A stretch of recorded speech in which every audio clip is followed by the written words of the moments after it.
How's it going, everybody? Welcome to our third episode of our Epic Youth Podcast, where we talk about faith, we talk about culture and life. We're so excited to be able to have this episode because we got some special guests. We also got a special interview we're going to be doing for 30 for Freedom.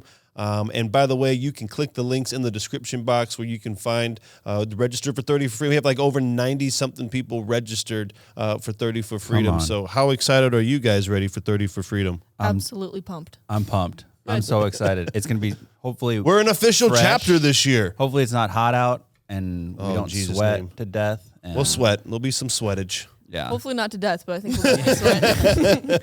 For those of you that don't know, I'll run meet the water Manny. station. Yeah, Manny. Yeah, Manny. All the Well, way.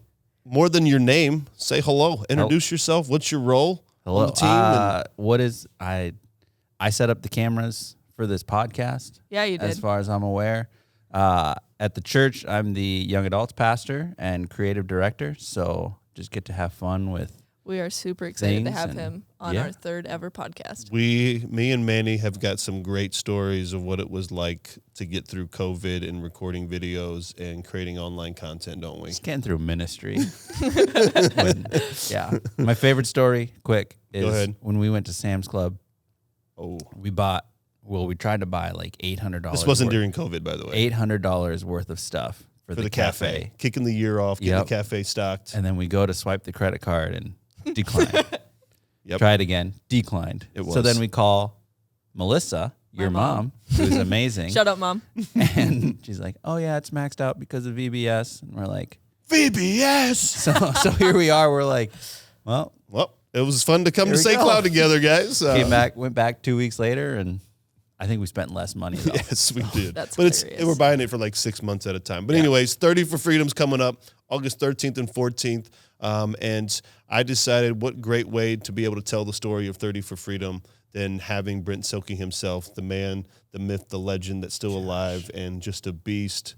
Him sharing Not his that story. old. He's just over 30. Yeah, that's Oh, true. here we go. He's like 33, Anyways, ran several Ironmans, marathons. yes, he has. He's just fantastic. But anyways, you guys enjoy this. Watch this segment with me interviewing Brent Silkey about 30 for Freedom. Well, here we are, everybody. I am so excited to be able to have Pastor Brent Silkey with us today on this episode as we talk about influence and really what influence has. And so I just want to welcome Pastor Brent Silkey, man. It's so good to see you. Love you, bro. It has been so good to be able to really, we started off as kind of youth pastors together and kind of in our district here in Minnesota. And it's just been fun to be able just to come alongside and do ministry together with you. And so, yeah, appreciate you being willing to be here today. But let's just jump right in, man. Let's talk about 30 for Freedom. You've helped me lose a lot of weight, Brent. You really have. So, yeah, let's talk about 30 for Freedom. Just kind of tell me how it started. Yeah. It started with a holy discontent, Pastor Aaron. Thanks for all your kind words, and love teaming up, love losing weight together. Come on, right? Yes. But bigger than that, just this idea, hearing about kids who are trafficked, hearing about the situations that they are in, and how like they don't have any ability or freedom to choose anything in their life when they're being trafficked. And one way I heard it put by my friend Caleb Monson, he works on the front lines fighting sex trafficking for international. Love Caleb. We support him monthly. Love Yes. Caleb. We actually got him coming out. You really? On the 13th as our kind of our carb night. He's going to be coming out. Yeah, we love Wow. Caleb. Dude, he's legit, man. But he came to our Chi Alpha in St. Paul and he said, think of all the decisions you make in a day. What am I going to wear? Am I going to have coffee? Am I going to have cream in my coffee? Am I going to do this? Am I going to do that? He said, if you're a trafficking victim, you don't get to decide any of that. You don't get to decide what you wear. You don't get to decide what the quota is for your day. You don't get to decide if you eat or not for that day. And so when I heard about trafficking for the first time, I was wrecked. I was like, we have to do something about this evil, this heinous evil. And so this idea to run 30 miles on my 30th birthday, I'd read an ultra marathon book by Dean Karnazes, the Ultra Marathon Man. And he ran 30 miles on his 30th birthday. And I was like, man, that's pretty sweet. Yeah. That'd be cool to do that, but to do it for a cause. Mm. And then thinking about trafficking, and every 30 seconds someone becomes a victim, the average age being 12 to 13 years old, and thinking, well, could we raise $30,000 Could we run 30 miles? Could we invite 30 people to be a part of this thing? And that's kind of where the dream began to germinate and become a thing, when just started calling people and texting people and saying, hey, would you be willing to run with me on my birthday, my 30th birthday? And everyone said the same thing. They're like, no. Like 30 miles, that's too far, man. What are you talking about? And then I would tell them why. I tell them some of the stats and share some of the heartbreak and heartache with them. And we had 123 people show up on that first 30 for Freedom run, 75 people that did a 5K, and then 48 that were crazy enough to do the full 30. And so, our goal was to raise $30,000. And what God did, he's immeasurably more than we could ever ask for or imagine. It was over $81,000 that came in that day. Come on. And so we just, it's been this thing where there's been this growing awareness of sex trafficking, but I think people feel this disconnect of what can I do? How can I make a difference for a victim or a survivor? And so people say, hey, I can lace up my shoes, I can run, I can walk, I can bike, I can hike, I can do a 5K, 10K, half marathon, or full 30-mile ultra marathon. Raising awareness through social media, raising awareness, with the people that you meet, and then raising funds to make a difference. That's kind of the heartbeat of 30 for Freedom. I love it. I love the idea of what you've done, man, where you got this God idea that really it's one of those things where he's dropped that into your spirit, and you've taken responsibility for the idea, because influence, truly the result of it is some type of impact that happens, and we build influence by building relationships and trust with people. And I just love to be able to hear about, and maybe you can share a couple stories. Let's hear a little bit about just kind of the impact that it's had in individuals' lives.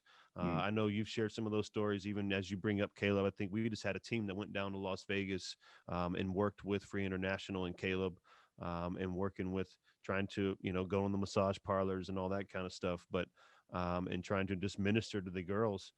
But let's talk about maybe some of the things that the stories you've heard, and those types of things where you have actually seen that physical impact take place. Yeah. I think this hits close to home, this whole topic. There was a girl I went to high school with who reached out to me on social media, and she said, hey, I see the work you're doing. She said, I just want you to know, when I was in college at St. Kate's, she said, I fell into some stuff that I shouldn't have fallen into. And her story is that she one day woke up, and she was being brought to the southern part of the United States to be trafficked. And for several weeks, she was trapped out of a hotel room. Just a nightmare situation, like a wake up from this bad dream kind of thing. And so it was crazy because Pastor Aaron, we went to the same high school. We had the same teachers, you know what I mean? Like we walked the same halls. And I'm like, this isn't just happening overseas in developing nations. This is happening everywhere, including where I grew up. And so I hear that story. I hear a story. This last weekend, I was preaching at a church in Princeton, and a man came up to me and said that when his daughter was 14, she was abducted and trafficked. And I hear these stories. I hear about the brokenness of this, all of this stuff with trafficking. And I'm like, we got to do something. And so when I hear on the other side, when I hear about a rescue that takes place in Las Vegas in February, and I hear about a 15-year-old girl rescued out of a hotel room, and she comes down and she's looking at all these people that came in the middle of a pandemic to Las Vegas to search for these 30 missing people. And she says, are they all here looking for me? And, the Free International worker said, yeah, of course, we're all here looking for you. She said, I didn't think anybody was looking for me. Those are the reasons that we do what we do. That's why we lace up our shoes and run 30 miles on a hot day, so that people like that 15-year-old girl can be safe, can be rescued, can be, receiving the aftercare that they need, to get back into a place of normalcy, and if that's even possible, kind of a thing. And so I hear stories like that. I hear about one of the craziest things over in Nepal, right? There's a caste system, and the lowest caste is called the Dalit people. And then there's 30 subgroups in the lowest caste. And the lowest people group in the lowest caste are called the Badi people, Badi. And they are nicknamed by people in Nepal as the trafficked people. And so one of the entities we support, Venture, they are working with the Badi people. They're doing amazing work. And I think about my friend Hannah, who she experienced some pretty traumatic things, but her sister was trafficked out of her village. And, they estimate based on the number of years that she was trafficked and the number of, your quota for the day, that probably some like 20,000, trafficking transactions happened with her sister alone, and the multiple children her sister has, and how Hannah was able to then, the guy that trafficked her sister was from the village, and how Hannah got to somehow lead him to Christ, and how that man his life has been totally radically changed by Jesus, that he is now the pastor in that village where he used to traffic people. He's now the pastor of that village. And I think the village is somewhere around 600 people. And I want to say it's like 300 or 400 of them have become followers of Christ because of the impact of Hannah, And so as we've had her in to talk to our Chi Alpha when she's been in the country, but just the impact that can happen when one person like Hannah, her influence, it literally changed her entire village. And it's not only physically changing things for like rescue, but it's eternally changing things through the salvation of Christ.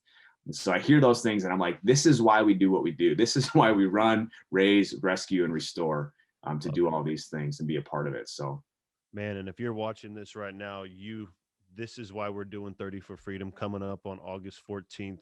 Right here, Wilmer's an official chapter that really started last year with everything that happened with COVID, and so we're just excited. We got over 100 and something people involved with it already and signed up. So we're looking forward to it. And I don't know if I got this from you, and I probably did, but I love how as we do this run for 30 for Freedom, there's purpose behind your pain, and I think you've even shared this before. Is our pain after this run or during this run, we know there's an end to it. Yeah. These young people that are involved in human trafficking, they don't know there's an end. They don't see an end in sight. And so I just think it's good to remind people why we do what we do. And anytime I feel we could put our faith into action, and with, for example, running or doing different things for like Speed the Light or whatever, I think it's huge because the process along the journey is where I really feel like the Lord does the work in our lives. And then to be able to know that what we're doing and the funds of where they're going, to be able to hear stories about a Hannah and this young girl in Las Vegas, that you're all looking for me. And it's like, yeah, because you matter. And so any last thoughts, man, you wanted to share with those that are being part of this episode when it comes to just the power of influence? Because, man, you're influencing, Brent, what that small idea or I should say something that seemed like a small, crazy idea for your 30th birthday now is impacting. I want to say there's like over 1,000 people involved in 30 for Freedom this year. So thoughts you want to leave with, and just, man, again, just being able to share these stories, it's just really, really puts into perspective why we're doing what we're doing. Yeah, no, I appreciate that. Yeah, I think the funny thing, Pastor Aaron, is that this was only supposed to ever be a one-day event. You know what I mean? Like, real talk. Like, it was supposed to be a one-day event, 30th birthday, 30 miles, 30 people, 30,000, because every 30 seconds. And, it wasn't, basically the way that God like did things is that then people were like, hey, we got to do this again next year and bring more people. And so we've seen it grow over the last 6 years in a crazy way. We have 1,141 people registered right now today at the time of the recording of this podcast. And I never dreamed it could be like this. And as I look back, we're looking at right now, the current right now up-to-date number, lifetime of 30 for Freedom funds raised is $940,000. And we have some amazing and generous sponsors who have contributed this year. And if all of our expenses are covered by our sponsors, there's another $38,000 that can be given from registration dollars. Wow. Which, we're getting really close to the $1 million mark. It's not about that, but it's something that we want to celebrate and just say, hey, this is a community that we've raised awareness, we've raised funds. And just one thing for people on the podcast to know, all of us in 30 for Freedom are volunteers. Like, it's a volunteer-led movement. No one gets paid a salary, so that we can say, hey, every donation goes 100% to the cause through the front lines. And so just important for me to communicate that to people. And who are you supporting? Where do the funds go? They go to Venture this year and Free International. And so we're partnering with Speed the Light to make that happen, so that people can be rescued, people can be prevented from being trafficked, and people can be find the restoration that comes through the counseling and the aftercare services for survivors. So That's where it's at. As far as influence goes, I think the greatest influence you can have in the kingdom of God is by following him in obedience. And I think sometimes it's like, oh man, but God, I don't know. I mean, I'm going to call these people. Are they going to want to run? And they didn't, right? But this idea of just taking a step of obedience. So if you're a youth, if you're a young adult listening to this podcast and God's put a dream or a vision on your heart and you're afraid to take a step, just take a step of obedience, because that's where God shows off. That's where God does things that are immeasurably more than we could ever do on our own, that we could ever ask for or imagine. And that's what I believe. It's not about us. It's about his influence. It's about his kingdom and his glory. So that's what I would just leave with our podcast listeners today. Love it. And, just to wrap up there, I've said this for years, we can control our obedience, but we can't control the results of our obedience. That's in the Lord's hands, but we got to take that first step. And I just want to say, Brent, thank you so much, man, for taking that step, for stepping out, not giving up in those beginning days. And then also the stress of now, how am I going to manage this real movement that's taking place with all volunteers and still trying to do your own Chi Alpha ministry and being a dad and a husband. So thank you so much, man, because it's helped impact me personally, but then also what it's kind of carried over into the influence of so many students, that are being a part of this now. So thank you so much, man. I love you, bro. So proud of you.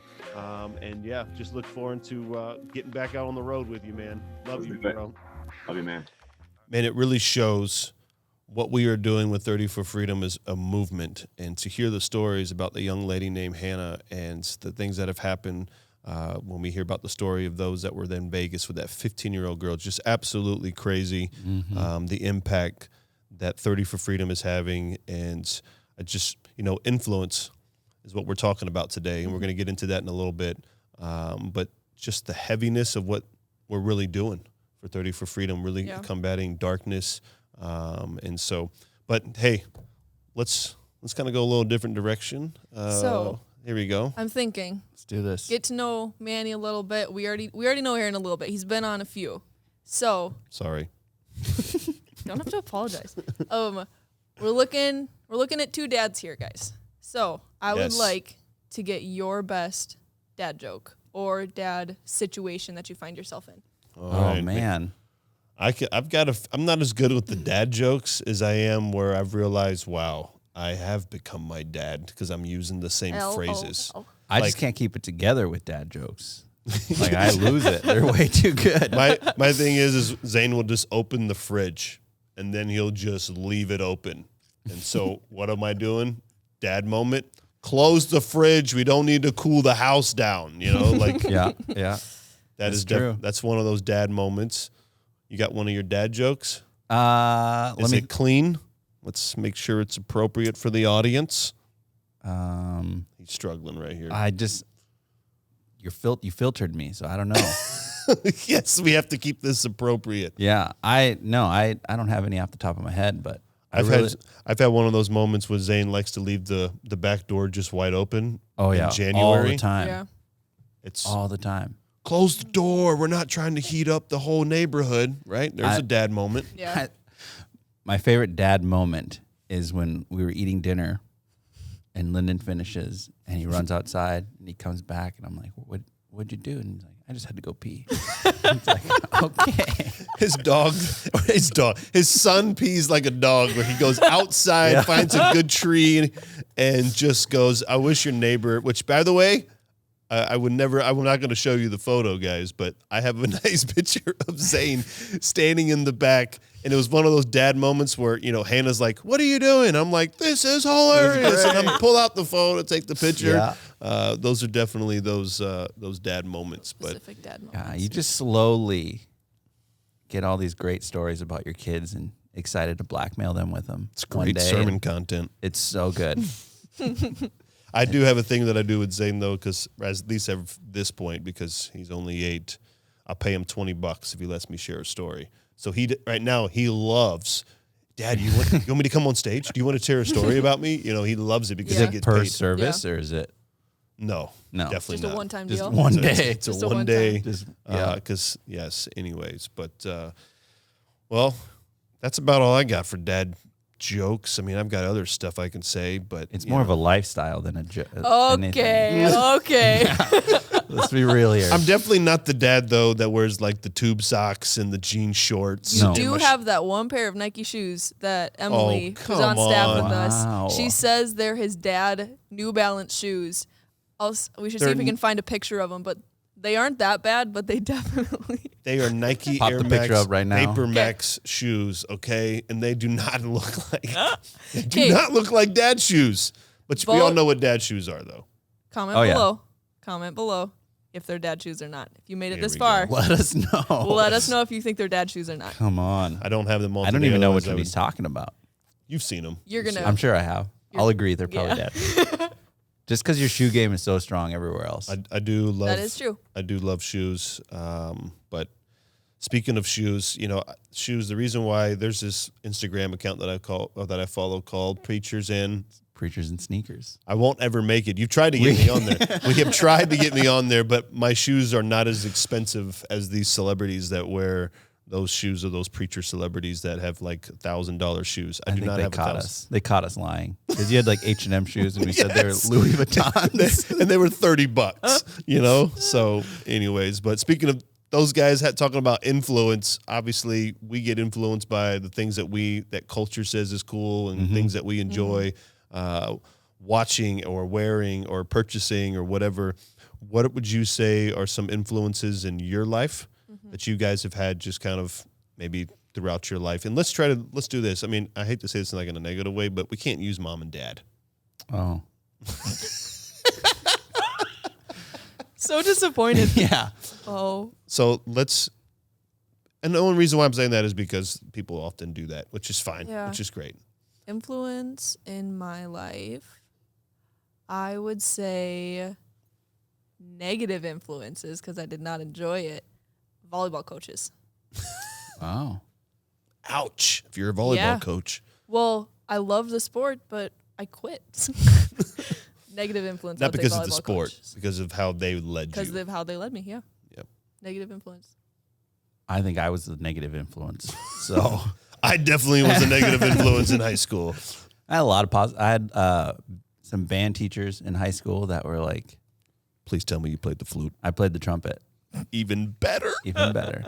But they always told me that I was talented, but I didn't apply myself. So they really pushed me in application aspect of instruments. So it didn't always work, but It's cool that you can look back and be like, oh, I didn't apply myself. They pushed me to apply myself. So I tried. How would you guys describe what is influence? I mean, we use these terminologies of like, don't allow your negative peer pressure and influence and all that kind of stuff. But what is it? I would say it's something that's causing you to change your behavior. So whether that is positive or negative, it's just changing your behavior. Okay. What do you think, man? What do you think influence is and just how it, yeah. I would think of something that leads you somewhere, negative or positive, that you may not necessarily be aware of. Mm-hmm. It's like Okay. something that's influencing you. You may not know exactly at that time, but it's pushing you in a direction. Yep. And the thing is let's be clear, influence can be positive and negative, and we all know history and like Mussolini and Hitler and all these tyrants and all that kind of stuff. Like they influence a lot of people in a negative way. And to realize the power of influence, because how you utilize that influence can literally determine livelihood for people. Yeah. If you get to certain levels. And I would probably say the thing for me is influence is impact, because how is it impacting somebody? How would you say someone gains influence? Oh man, I don't know if I think you automatically give certain people influence in your life. Is it because they're So close or you think it's the people that are following that person that gives somebody influence? It could be. Yeah. Yeah. I think sometimes the people are good at gaining influence in your life. Like you think of Pastor Josh, who is like the epitome of influence over time. Like he will shape and change things. Gentle he's like the wind. relentlessly applied. He's Love like the it. wind or Yeah. the river. Like he'll get what he wants or what he thinks is best over time. in a positive way? By In the a way, positive way. people. Yeah, for sure. But I think their ability to communicate That's good. gives them influence. We've said this for years when it comes to working with our leaders and those on our team is in order to have influence, it takes relationship and trust, because you build your relationship. We gain trust because people realize, hey, we have a relationship with this person. They're for me. Mm-hmm. You gain their trust, and therefore we're able to have influence. And that's what Jesus did, right? He came down. He didn't come down from heaven with, here's my authority. He could have, and he would have been right, but he came down to build relationship. And it's relationship that got him to leave heaven, to come to earth and be among his creation, among us, And so how do you guys think when it comes to trust and the whole idea of trusting people and allowing them to have influence? Because there's influencers on Instagram, and if we don't think people influence us, people influence us to the point where they can have your treasure. Yeah, exactly. Yeah. What do you guys think about these influencers and how they just kind of the whole digital way that people are being influenced now? I think it's much more powerful than people think it is. So we might not see the direct effect in Wilmer, but eventually influencers, I think of Kim Kardashian, eventually a trend that started from somebody that is a big influencer is going to work its way down. So whether you see something and you're I've noticed this in myself, where I'll be I would never wear jeans with only one knee ripped or whatever, or something like that. And then, so specific. 6 months later, I'm oh, these are actually kind of cute. And then you buy those jeans. So it's something that and you get in the sponsored ads and all that kind of stuff. So it's something that you don't see at the source. You're not oh, I'm going to do that. But I suppose that's what makes it influence, is that it does change your behavior. Yeah. Yeah, that's true. I think when it comes to influencers or people that, you're talking about relationship, people that you don't have that relationship with, their influence is short-lived, because you go from one thing to the next thing. Whatever your next sponsored ad is, it's that's what's going to be influencing me next. So it's without that trust, your influence is very short. Yeah. Whatever the next trend is, that's where you're going to go, and you won't even remember. It's this constant moving target. Yeah. Yeah, exactly. Exactly. And I would say that for people to realize, that's why it's so important to have a community or a faith, that inner circle of people that are able to recognize you're being influenced and you're going down this way when you should be here. It's that idea of helping people keep you accountable on how you're living life. Like I said, relationships build trust. Trust gives people influence, but it's what does relationships look like? Yeah. How do we have healthy relationships? And I've always the idea is you have to speak their language. And what I mean by that is you have to be able to be on the same level to communicate with folks. Yeah. Right. And then understanding what do they value, you build relationships with people and you surround yourself with people that value the same thing that you value. So if it's a positive thing, then it's great. If it's a negative thing, you're going to be in to have that strong relationship, and you're going to build trust with somebody that's given you a negative influence. And then the whole idea of building a relationship too is give without expecting. Give to people without expecting something in return. Yeah. Because why are we talking about influence today? Is the main reason we're talking about influence today is because the whole purpose of the church is to influence the world with the gospel. Yeah. How well do you guys think the church is doing in this area? I think that varies from church to church. Well, I guess there's not separate churches in the body of Christ, but I know what you mean. You can have those specific mega churches that have a large social media presence, and it's easy to fall into the trap that you think, wow, they're doing more work for the kingdom than we are, or than another smaller church building or organization is doing. So I think the church is doing a good job, but since the beginning of creation, the devil's been against the church. So it's hard for the individual, I think, to find that balance of oh, the church is doing good work, without the devil getting in your head and being no, you're not doing enough. Sure. Yep. What about you, Manny?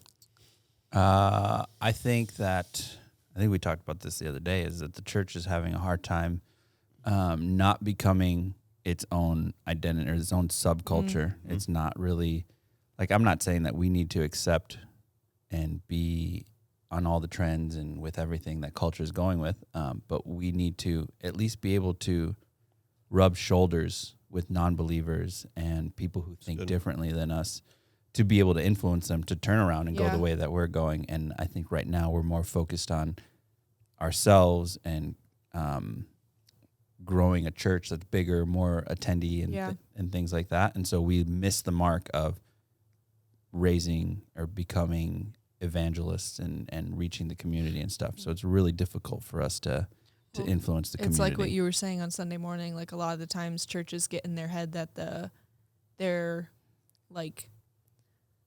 pressure is another church, like their enemy or like who's coming against them. It's like, oh, we have to be better than this church versus like, what are they doing? Let's do it better together type of thing to influence. And one of the lines that I think I got it from somebody else was talked about that us as a church, we tend to, Jesus has this concept that we want to be fishers of men. We want to fish for people. We want to do things to reach out to them. And he made the comment that the fact that sometimes we are fishing for fish that are already caught. And then all we're doing is paying attention to just those fish and entertaining them. But yet in the meantime, there's those in our world or in our pool of influence that don't have a relationship with Jesus. Yeah. And all we're doing is fighting with one another. And what is that? The greatest tactic of any enemy is to cause division within a community. Yeah, for sure. Not come from the outside, but come from within. And if he can do that, it begins to ripple effect. And that's just like that's like an old school principle of warfare. You know what I'm saying? Yeah. But I just think it's influence in how do you let me ask you guys this, because I've always felt we are personally responsible for the influence that we have for our lives. Talk to me a little bit about how you feel, someone can handle the responsibility of their influence. I think recognizing that they have responsibility.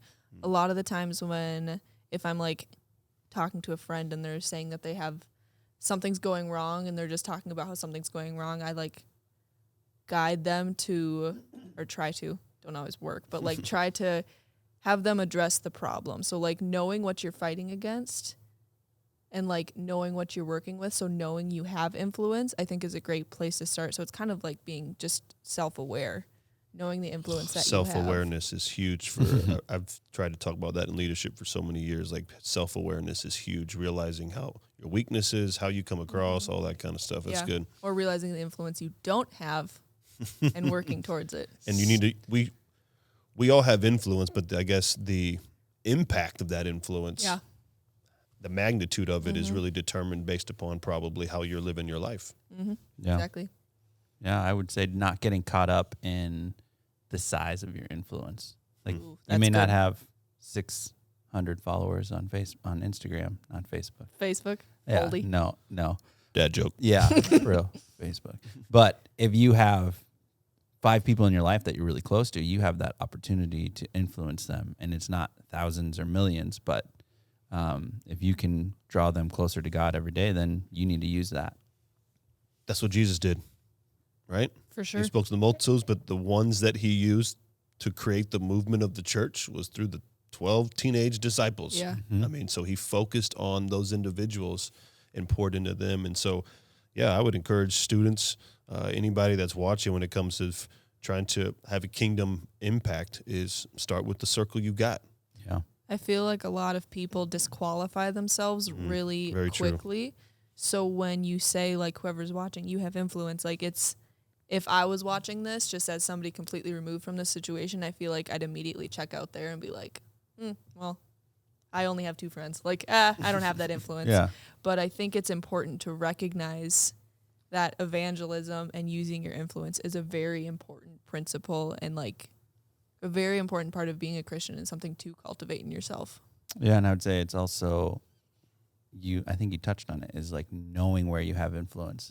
Like I know that I cannot influence people in being more organized because I'm not an organized person. I can't teach that. Yeah. But I could teach video stuff, or I could teach photography stuff. I could teach, learning how to believe in God's faithfulness, because that's what's true in my life. Yeah. It's what I've walked through. So just knowing where you've been. Yeah. And I love how you said where you've been. I shared in our Next Gen meeting the other week about out of Acts chapter 4, verse 13, where Peter and John had this moment where this guy got healed, and church folks got mad at him, threw him in jail and all this kind of stuff. And then in the verse, it talks about how it came a point where they were astonished that these unschooled, ordinary men were being used by God. And it even says that they took note that these men had been with Jesus. So their greatest influence was that they had been with Jesus and the impact that overflowed from their life.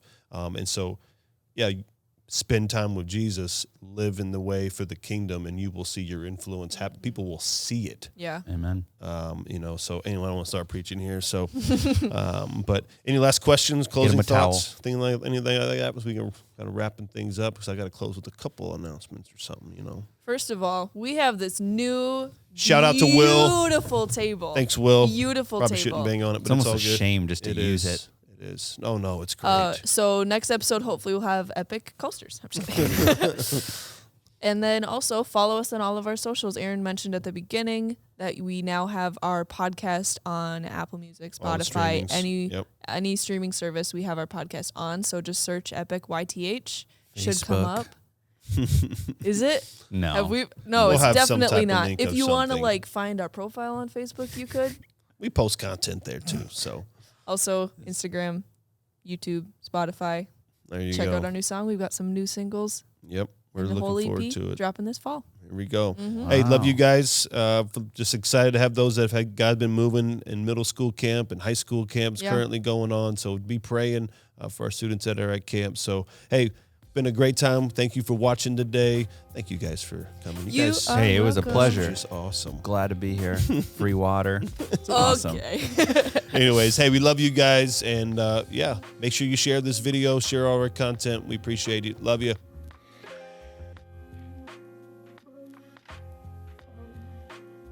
That's a wrap.